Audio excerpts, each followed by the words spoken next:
नाज़रीन आदाब, तेलंगाना एक्सप्रेस में आपका खैर मकदम है। मैं हूं मोहम्मद रज़ा। खबरों के आगाज़ पर देखेंगे अहम सुर्खियाँ।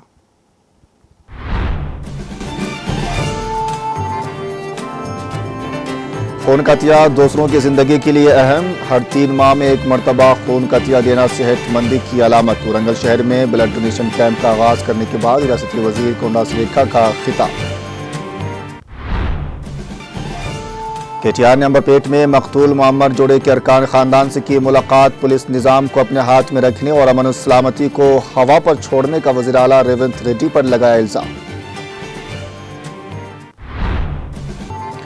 हुकूमत बरक़ी शोबे को आमदनी का जरिया बनाने की कोशिश कर रही है। शरहों में इजाफे से मुख्तलिफ शोबेजात पर गहरे असरात होंगे मुरत्तिब। तजवीज़ के खिलाफ तेलंगाना इलेक्ट्रिसिटी रेगुलेटरी कमीशन से मधु सदन चारी की नुमाइंदगी। साबिक वज़ीर दाखिला मोहम्मद महमूद अली की शिरकत।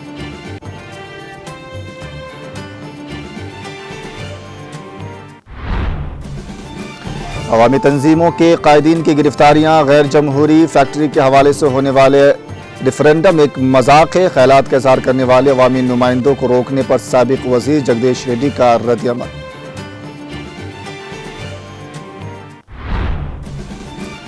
DGP Telangana doctor V Jitendra Siddipet का किया दौरा। दफ्तर कमिश्नरेट सिद्दीपेट में दर्ज मुकदमात का किया तफसीली मुआयना। पुलिस एहलकारों के साथ लिया जायजा इजलास। और बालाई हिस्सों में हुई बारिश के बाद श्रीशैलम प्रोजेक्ट की आबी सतह में बतदरीज इजाफा। पानी के तेज बहाव की वजह से प्रोजेक्ट के 4 दरवाजे खोलकर पानी छोड़ा गया।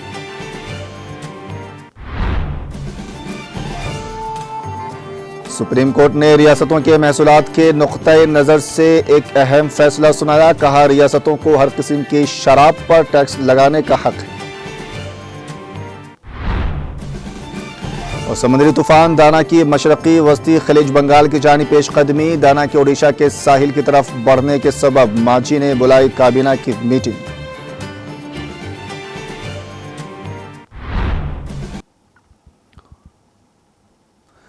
हेडलाइंस के बाद पेश हैं खबरों की तफसील। वज़ीर जंगलात व माहौलियात कोंडा सुरेखा ने कहा कि खून का अतिया दूसरों की ज़िंदगी के लिए अहम है। हर कोई 3 माह में एक बार खून का अतिया देकर सेहतमंद रह सकता है और दूसरों की मदद कर सकता है। वरंगल शहर के अन्नपूर्णेश्वरी गार्डन में साबिक MLC कांग्रेस पार्टी के सीनियर लीडर कोंडा मुरली की सालगिरह की तकरीब कांग्रेस कायदीन गोपाला नवीन राज की क़ियादत में मुनक़िद हुई और इस प्रोग्राम में रियासती वज़ीर कोंडा सुरेखा ने शिरकत की और रज़ाकाराना खून अतिया कैंप का आगाज़ किया।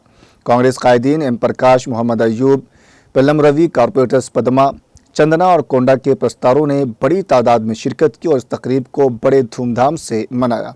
इस मौके पर वज़ीर ने कहा कि उन्हें जश्न मनाने के बजाय हमेशा खिदमात फराहम करनी चाहिए। उसके बाद कांग्रेस लीडर अयूब ने कहा कि अवामी लीडर कोंडा सुरेखा कोंडा मुरली को ज़्यादा से ज़्यादा सालगिरह की तकरीबात मनाना चाहिए और लोगों की तरक्की के लिए काम करना चाहिए।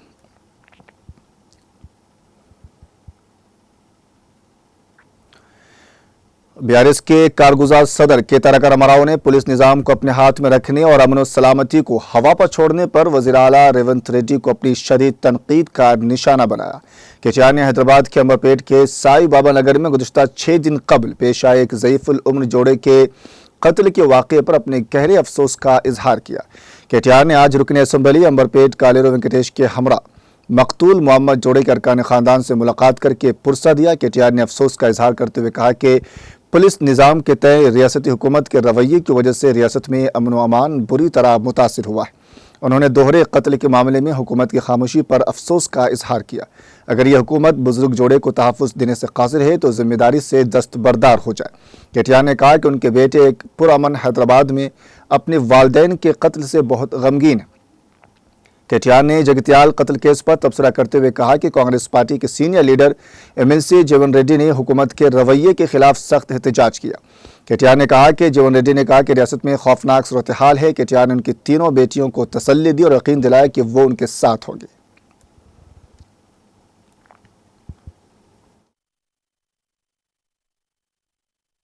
నాగంబర్పేట డివిజన్లో సాయిబాబా నగర్ కాలనీ ఈ కాలనీ నిండా కూడా ఎప్పటి నుంచో లేఅవుట్ అయిపోయి ఎప్పటి నుంచో ఇక్కడ చాలా శాంతియుతంగా ఒకరికొకరు సహకరించుకుంటూ వేలాది మంది పెద్ద మనుషులు సీనియర్ సిటిజన్స్ రిటైర్ అయ్యి ప్రశాంతంగా తమ జీవితం గడుపుతాం అనుకుని ఇక్కడ ఇల్లు కొనుక్కొని ఇల్లు కట్టుకొని మరి ఉంటున్న పరిస్థితి. ఇవాళ ఇక్కడ లింగారెడ్డి గారు, ఊర్మిళాదేవి గారు 80 ఏళ్ళ పైబడ్డ వృద్ధ దంపతులు, వారిద్దరినీ కూడా పట్టపగలు మరి వారింటి మీద దాడి చేసి కిరాతకంగా ఆ వృద్ధ దంపతులను హత్య చేసిన వైనం ఏదైతే ఉందో హైదరాబాద్ నగరంలోని ప్రతి మనిషిని, ప్రతి మనసును కూడా ఈ జంట హత్యలు కలిచివేసినాయి. గౌరవ అంబర్పేట ఎమ్మెల్యే వెంకటేష్ గారు తాను స్వయంగా ఇక్కడికి వచ్చి ఆ కుటుంబానికి ధైర్యం చెప్పడమే కాకుండా, అన్న మీరు కూడా రండి, ఎందుకంటే ఆ ముగ్గురు అమ్మాయిలు కూడా ఆ హత్య జరిగినప్పుడు పాపం వాళ్ళ ముగ్గురు పిల్లలు కూడా అమ్మాయిలు, వారు ఇక్కడ లేరు, అమెరికాలో ఉన్నారు, వారందరూ కూడా మానసికంగా డిస్టర్బ్ అయి ఉన్నారు. ఇట్లా జరుగుతుంది, హైదరాబాద్ లాంటి ప్రశాంతమైన వాతావరణం ఉన్న నగరంలో ఎట్లా జరుగుతున్నది అని చెప్పి వారు బాధ వ్యక్తం చేస్తే ఇవాళ నేను కూడా ఆ కుటుంబాన్ని కలవడానికి వచ్చాను. నిజంగా ఆశ్చర్యంగా ఉన్నది. కేసీఆర్ గారి ప్రభుత్వం ఉన్నప్పుడు మేము 10 లక్షల సీసీ కెమెరాలు హైదరాబాద్ నిండా పెట్టించాం. ఏ బస్తీ కా బస్తీ, ఏ గల్లీ కా గల్లీ, ఏ కాలనీ కా కాలనీ, ఏ కమ్యూనిటీ కా కమ్యూనిటీ పోలీసింగ్ కూడా, సిటిజన్ పోలీసింగ్ అనే ఒక వ్యవస్థను కూడా తీసుకొచ్చినాం. పోలీసులకి ఫ్రీడమ్ ఇచ్చి, సరైన వ్యవస్థనిచ్చి, మీరు పని చేయండి సరిగ్గా అని చెప్తే శాంతి భద్రతలు మెయింటైన్ అవుతాయి. కానీ ఈరోజు రాష్ట్రంలో మీరు చూస్తూ ఉన్నారు, ఇక్కడ ఒక లింగారెడ్డి గారు, ఊర్మిళాదేవి గారు మిట్ట మధ్యాహ్నం పట్టపగలు ఇక్కడ వారి హత్య చేయబడ్డారు. ఇంతవరకు ఎవరు పోలీసు వాళ్ళు ఏం చేయలేకపోయారు, ఇంతవరకు ఆ కేసును ఛేదించలేకపోయారు. సిఐ గారితో మాట్లాడితే చివరి దశలో ఉంది, అయిపోతుంది అంటున్నారు. నేను హైదరాబాద్ సిపి గారికి, అదేవిధంగా డీజీపీ గారికి కూడా విజ్ఞప్తి చేస్తాం. నిన్న జగిత్యాలలో కాంగ్రెస్ ఎమ్మెల్సీ జీవన్ రెడ్డి గారు స్వయంగా చెప్పారు, ఈ రాష్ట్రంలో శాంతి భద్రతలు అదుపులో లేవు, దారుణమైన పరిస్థితి ఉంది. ఇవాళ ఇక్కడ గంగారెడ్డి అనే వ్యక్తి మర్డర్ జరిగింది అని చెప్పి జగిత్యాలలో స్వయంగా కాంగ్రెస్ పార్టీ మాజీ మంత్రి, సీనియర్ నాయకుడు, ఎమ్మెల్సీ జీవన్ రెడ్డి గారు చెప్తా ఉన్నారు. ఇవాళ హైదరాబాద్లో అంబర్పేటలో మిట్ట మధ్యాహ్నం ఒక వృద్ధ జంట ఇట్లా చనిపోయినారంటే మొత్తం కాలనీ అంతా భయకంపితులే పరిస్థితి. అందుకే నేను ముఖ్యమంత్రి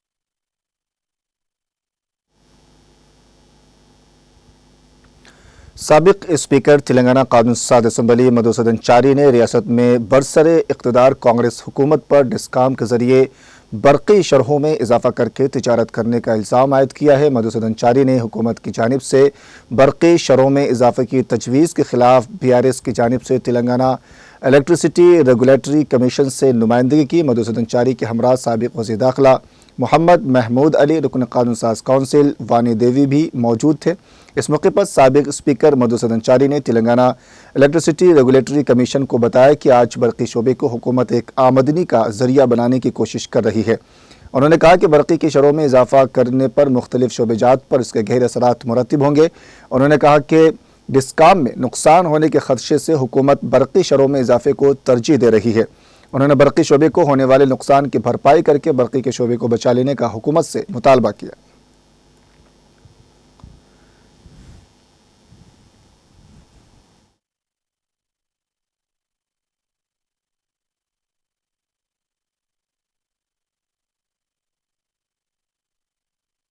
డిస్కమ్లు ఏదైతే కరెంటు ఛార్జీల ధరలు పెంచాలన్నటువంటి ప్రతిపాదన నియంత్రణ మండలి ముందు ఉంచినటువంటి దరిమిల మరి రాజకీయ పార్టీల సంస్థల అభిప్రాయాల సేకరణ కోసం ఈరోజు హియరింగ్ జరుగుతూ ఉన్నది. ఈ సందర్భంగా మేము బీఆర్ఎస్ పార్టీ తరఫున గతాన్ని ఒకసారి గుర్తు చేయడం జరిగింది. 2014 నుండి 2023 వరకు విద్యుత్ రంగం విషయంలో తెలంగాణలో కేసీఆర్ గారి నాయకత్వాన స్వర్ణయుగం కొనసాగింది. అనేక సమస్యల మధ్య ఆ రోజు ఉన్నటువంటి విద్యుత్ వ్యవస్థను సమూలంగా దాన్ని సంస్కరించి అన్ని రకాల చర్యలు తీసుకొని దాదాపు 50,000 కోట్లతోని విద్యుత్ రంగాన్ని ఆ రోజు అభివృద్ధి చేయడం జరిగింది. ట్రాన్స్మిషన్ లైన్స్ కావచ్చు, సబ్ స్టేషన్స్ కావచ్చు, ట్రాన్స్ఫార్మర్ కావచ్చు. అంటే అప్పటి వరకు తెలంగాణలో విద్యుత్తు అంటే ఒక సంక్షోభం. అటువంటి స్థితి నుంచి అద్భుతంగా కేసీఆర్ గారు రాష్ట్రంలో విద్యుత్ వ్యవస్థను తీర్చిదిద్దడం జరిగింది. మరి ఏ రోజు కూడా ఇంత జరిగినప్పటికీ, ఇంత అభివృద్ధి ఇన్ని రకాల కార్యక్రమాలు కొనసాగించినప్పటికీ ఏ రోజు కూడా విద్యుత్ ఛార్జీలు పెంచినటువంటి దాఖలాలు లేవు. ఈరోజు ఈ ప్రభుత్వం ప్రత్యేకించి డిస్కంల ద్వారా వ్యాపారం చేస్తున్నట్టు మాట్లాడుతూ ఉన్నది. అధికారులు వాళ్ళ ప్రజెంటేషన్ సందర్భంగా ఆదాయం అనేటువంటి మాట మాట్లాడుతూ ఉన్నారు. ఇవాళ విద్యుత్ అనేది ఒక ఆదాయ వనరు కాకుండా రాష్ట్ర ఆర్థిక పురోగతికి ఒక జీవనాడి లాంటిది. విద్యుత్ ఛార్జీలు పెంచితే దాని క్యాస్కేడింగ్ ఎఫెక్ట్ అన్ని రంగాల మీద ఉంటుంది. కాబట్టి ఈ రోజు ఉన్నటువంటి పరిశ్రమలు మూతపడతాయి. ఈ రోజు ఉన్నటువంటి చిన్న పరిశ్రమదారులు వాళ్ళ పరిశ్రమలు నడపలేనటువంటి పరిస్థితి వస్తుంది. పక్క రాష్ట్రాలు పరిశ్రమదారులను ఏదో రకంగా అట్రాక్ట్ చేసేటువంటి ప్రయత్నాలు చేస్తూ ఉన్నారు. కాబట్టి ప్రభుత్వం ఈ డిస్కంలో ఏదైతే వాళ్ళు నష్టపోతున్నాం, మాకు ఈ రకంగా రెవెన్యూ పెంచుకోవాలనేటువంటి ఆలోచన చేస్తూ ఉన్నారో అదంతా కూడా రాష్ట్ర ప్రభుత్వమే సబ్సిడీ రూపేణా భరించి ఈ సంస్థలను కూడా కాపాడాలి. వెరసి తెలంగాణ సత్వర సమగ్రాభివృద్ధికి జీవనాడి అనేటువంటి ఈ సంస్థను కాపాడుకుంటూ ముందుకు సాగాలి అనంటే ప్రభుత్వం ఉదారంగా ముందుకు రావాలి. కమిషన్ మేము రిక్వెస్ట్ చేసినాం, ఎట్టి పరిస్థితులలో డిస్కౌంట్ చేస్తున్నటువంటి ప్రతిపాదన యాక్సెప్ట్.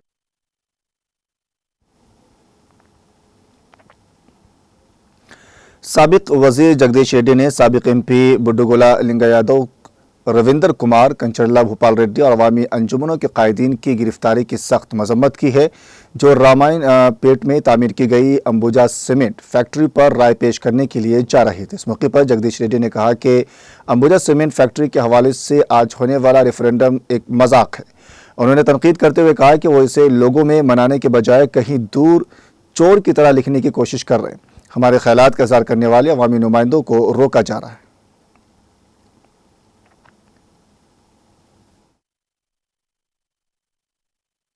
మేము అనుకోవడం లేదు. తెలంగాణలో కాంగ్రెస్ పార్టీ మోడీకి బి టీమ్ గానే మేము భావిస్తున్నాం. మొదటి నుంచి కూడా మేము అదే చెప్పినాం. ఇవాళ దాని ఇంత విశృంఖలంగా వచ్చింది, ఇక్కడ పనిచేస్తున్నాడు, రేవంత్ రెడ్డితో కలిసి పనిచేస్తున్నాడు అంటే it is very clear.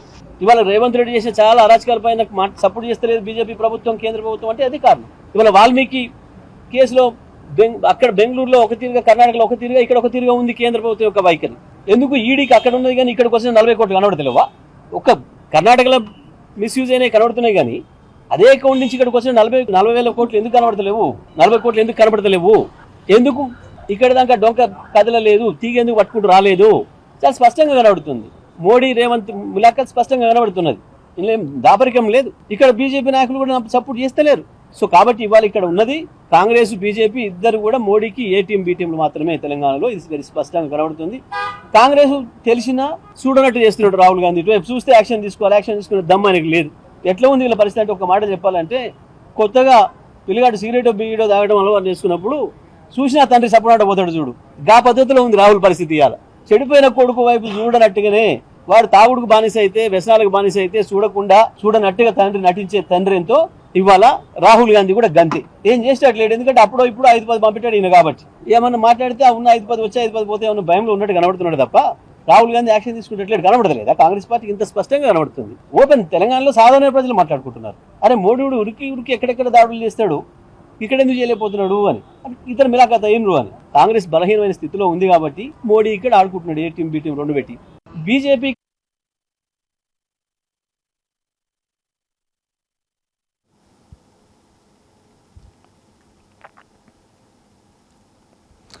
Maharashtra रियासत में इंतखाबी सरगर्मियों के आगाज़ के साथ ही मुंबई साबिक सदर बाइकला के साबिक असम्बली फयाज अहमद, तेलंगाना के मजलिसी फ्लोर लीडर अकबरुद्दीन ओवैसी की क़ियादत में मजलिस पार्टी में दोबारा शमूलियत इख्तियार कर ली है, जिससे मुआशरे की खिदमत करने के हमारे अज़्म को तक़वियत मिली है। इस मौके पर महाराष्ट्र के मजलिसी सदर इम्तियाज़ जलील और मलकपेट हल्के असम्बली के मजलिसी रुकन असम्बली अहमद बलाला के अलावा दीगर मजलिसी कायदीन मौजूद थे।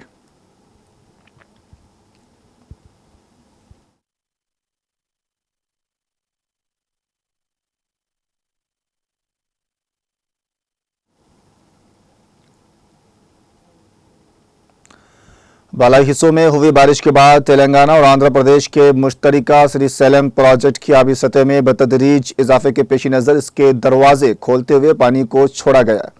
ज़राए के मुताबिक अहदेदारों ने इस प्रोजेक्ट के 4 दरवाजे 10 फीट तक ऊंचा उठाते हुए पानी को छोड़ा।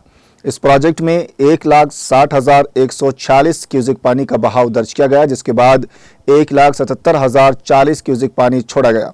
इस प्रोजेक्ट की मुकम्मल सतह 885 फीट के बरखिलाफ 884.20 फीट दर्ज की गई है।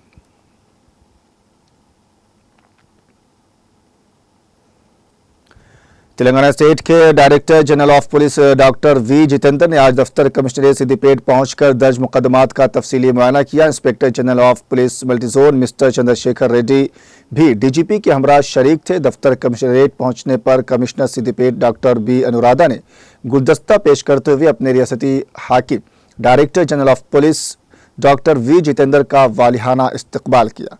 मुसल्ह पुलिस जवानों ने डायरेक्टर जनरल ऑफ पुलिस को गार्ड ऑफ ऑनर पेश किया। इस मौके पर उन्होंने जिला पुलिस के अहलकारों के हमरा तफसीली जायजा इजलास मुनाकिद किया। Commissioner of police doctor B Anuradha ने मुख्तलिफ मौज़ूआत पर तफसीलात से वाकिफ करवाया।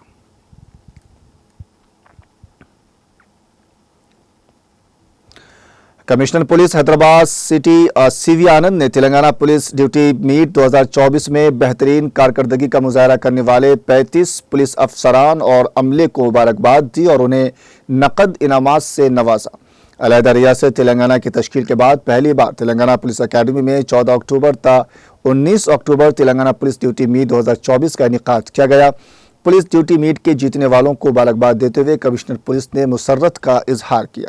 जारिया साल हैदराबाद सिटी पुलिस ने 5 गोल्ड मेडल, 2 सिल्वर मेडल और 5 ब्रॉन्ज मेडल जीते हैं।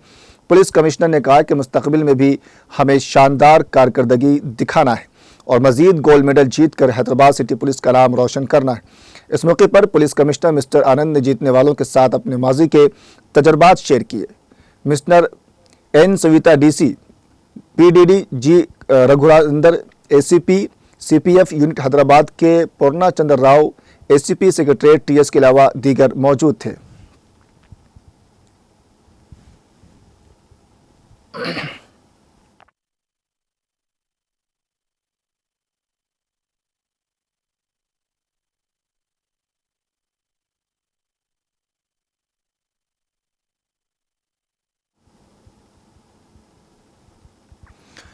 डीसीपी क्राइम्स नरसिम्हा रेड्डी ने मीडिया से बात करते हुए कहा कि दौरे हाजिर में सेलफोन एक बहुत कीमती है। उन्होंने बड़े पैमाने पर मोबाइल बरामद करने वाले एहलकारों की सिताइश करते हुए कहा कि हमने 2 करोड़ से जायद मालियत के 800 से जायद मोबाइल फोन्स जब्त किए। उन्होंने कहा कि एक माह में 50 से जायद पुलिस एहलकारों ने इसके पीछे मेहनत की।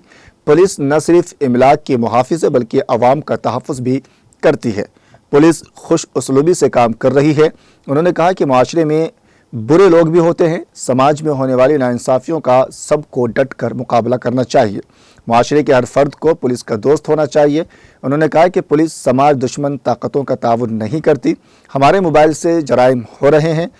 CEIR के जरिए मोबाइल चोरी करने वाले को फौरी तौर पर पकड़ा जा सकता है। सस्ते मोबाइल न खरीदें। चोरी करने वालों के बारे में फौरी तौर पर मकामी पुलिस को इत्तला दी जाए। उन्होंने कहा कि साइबर क्राइम्स में दिन ब दिन इजाफा होता जा रहा है, इसलिए किसी भी लिंक पर क्लिक न करें। हम 5G टेक्नोलॉजी में हैं पर हुजूम इलाकों में मोबाइल चोरी हो रहे हैं। पुलिस का लिबास पहनकर फ्रॉड करने वालों से होशियार रहें।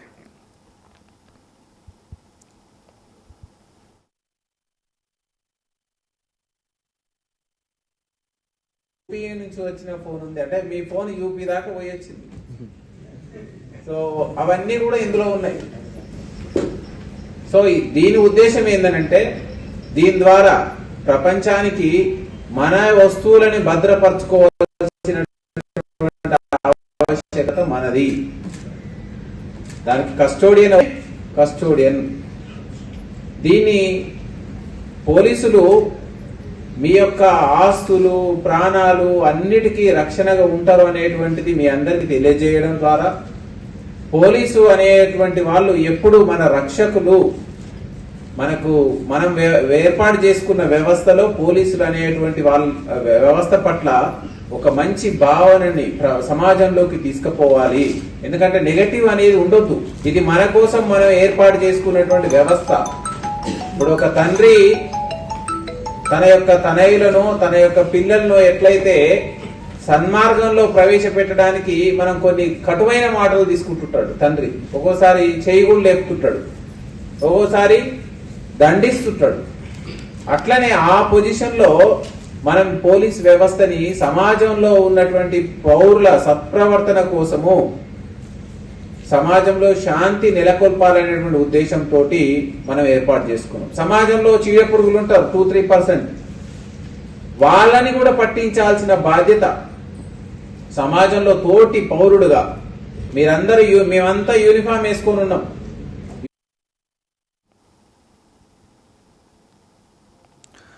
जिला रंगारेड्डी के मिलादपल्ली में रेवेन्यू हुकाम की जानिब से गैर मजाज कब्ज़ों को बर्खास्त कर दिया गया। तफसीलात के मुताबिक मिलादपल्ली पुलिस स्टेशन की हदूद में वाक़ TNGOs कॉलोनी में रेवेन्यू अफसरान की जानिब से सर्वे नंबर 156/1 में सरकारी अराजी पर गैर कानूनी तामीरात को मुनहदिम कर दिया। इस मौके पर रेवेन्यू हुकाम ने किसी भी किस्म के दस्तावेज़ात और इजाज़तनामा न दिखाने पर उसे मुनहदिम कर दिया। निदामी कार्रवाई के दौरान मुतासरीन ने JCP में रुकावट डालने की कोशिश की, जिसके नतीजे में हल्की कशीदगी पैदा हो गई।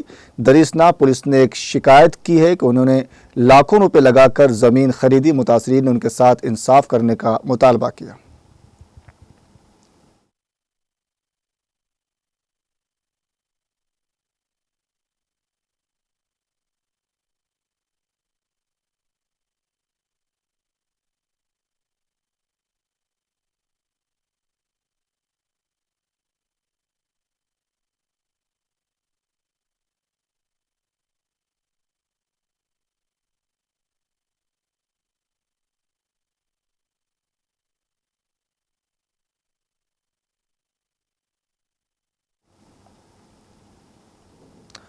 बीजेपी के एक वफद ने तेलंगाना के मूसा नदी के मुतासरीन से मुलाकात की। रुकन पार्लियामेंट ए राजेंद्र की क़यादत में इस वफद ने मेडचल मलकाजगिरी ज़िले के रामंतापुर के बाला कृष्णा नगर में मूसा नदी के मुतासरीन से मुलाकात करते हुए तफसीलात हासिल की।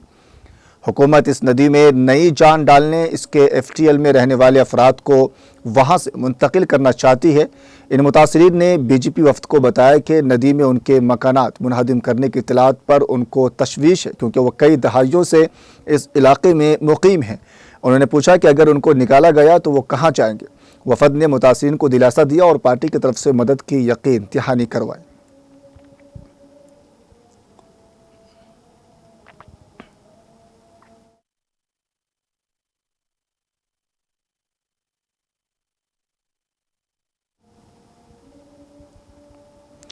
समुद्री तूफान दाना 18 किलोमीटर फी घंटे की रफ्तार से पेशकदमी कर रहा है और आइंदा 24 घंटों में यह शदीद तूफान की शक्ल इख्तियार कर लेगा। महकमा मौसमियात ने कहा कि इस तूफान के असर से हफ्ते तक ओडिशा और मगरबी बंगाल के कई हिस्सों के साथ साहिली आंध्रा के कई इलाकों में ज़बरदस्त बारिश का इम्कान है। महकमा मौसमियात के मुताबिक खलीज बंगाल में कम दबाव का मरकज़ मगरब और शिमाल मगरब की तरफ पेशकदमी कर रहा है। 24 और 25 अक्टूबर को श्रीकाकुलम, विजयनगरम, पार्वतीपुरम और विशाखापट्टनम, अनकापल्ली अजला में बाज़ मकामात पर मूसलाधार बारिश होने का इम्कान है, जबकि दीगर मकामात पर हल्की बारिश का इम्कान है। खलीज बंगाल के साहिल पर 40 से 60 किलोमीटर फी घंटे की रफ्तार से तेज़ हवाएं चलने का इम्कान है।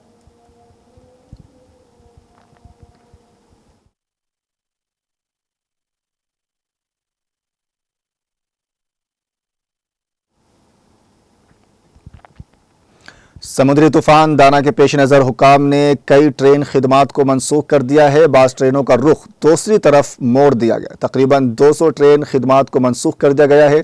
मुसाफिरों को उन तफसीलात से आगाह करने के लिए विशाखापट्टनम, विजयनगरम, श्रीकाकुलम रेलवे स्टेशनों पर हेल्प डेस्क कायम किए गए हैं।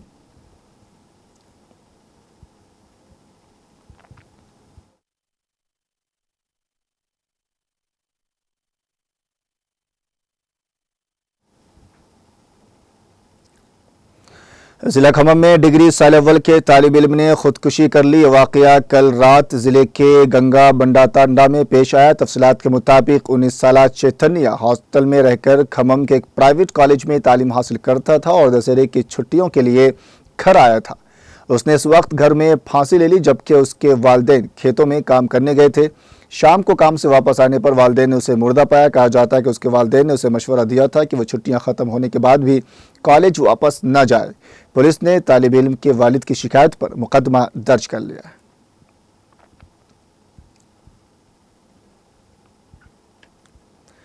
मुखालिफ सिम से आने वाली गाड़ी से होने वाले इम्कानी हादसे से बचने की कोशिश के नतीजे में आरटीसी बस खाई में गिर गई। इस हादसे में बस के तकरीबन 20 मुसाफिरीन शदीद जख्मी हो गए। यह हादसा आंध्र प्रदेश के जिला वाईएसआर कड़पा के पुलिविंदुला के हुदूद में पेश आया।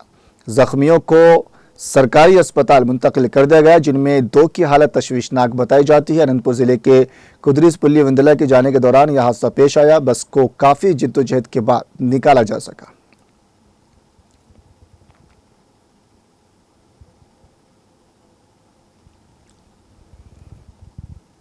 शहर हैदराबाद के गोशा महल चाकनावाड़ी इलाके में नाले पर डाली गई सड़क अचानक जमीन में धंस गई।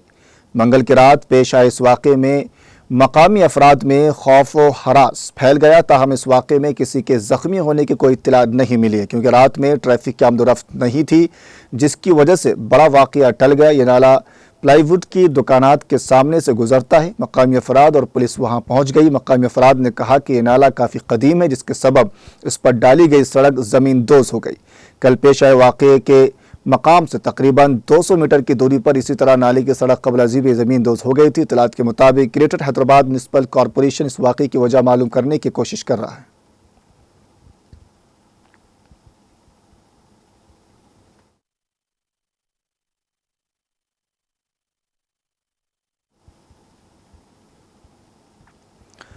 जिला मेदक के नरसापुर शहर में घनी कोहर देखी गई, जिसने गाड़ियों को अपनी लपेट में ले लिया। पैदल चलने वालों और गाड़ी चलाने वालों को इस सूरत-ए-हाल की वजह से शदीद मुश्किलात का सामना करना पड़ा। कोहर इतनी ज्यादा थी कि गाड़ियां और लोग नजर नहीं आ रहे थे। ड्राइवरों को अपनी गाड़ियों की लाइट्स खोलकर गाड़ियां चलाने पर मजबूर होना पड़ा।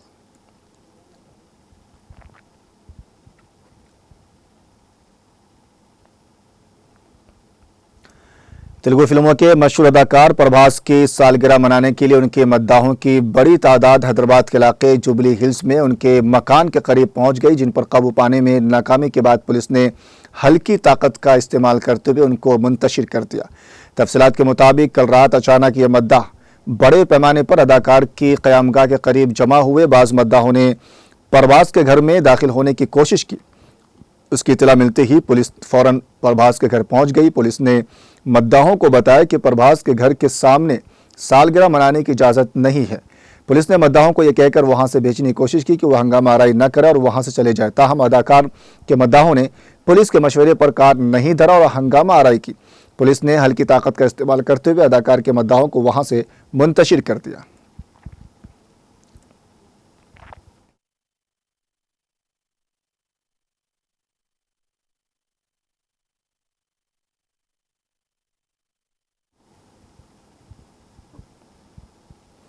फिलहाल वक्त है एक छोटे से ब्रेक का, जल्द मिलेंगे ब्रेक के बाद।